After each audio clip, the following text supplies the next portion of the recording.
CM Chandrababu Naidu క్రైస్తవుల భద్రత, గౌరవం, అభివృద్ధికి ఎట్టి పరిస్థితుల్లోనూ భంగం కలగనివ్వమని హామీ ఇచ్చారు.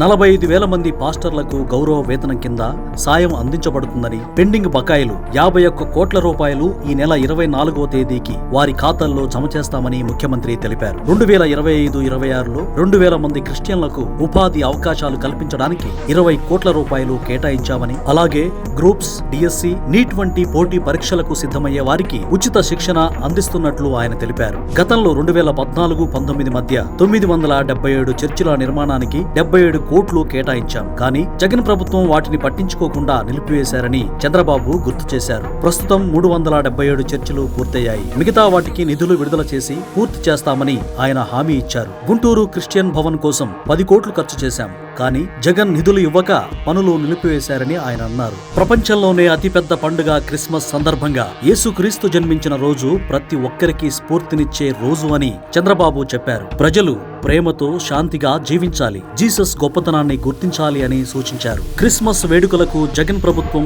కేవలం 30,000 మాత్రమే ఇస్తే చంద్రబాబు ప్రతి జిల్లాకు 2 లక్షలు విడుదల చేశారు. ప్రతి క్రైస్తవుడు భద్రత, గౌరవం, అభివృద్ధి పొందేలా ప్రభుత్వం కట్టుబడి ఉంటుందని ఆయన స్పష్టం చేశారు.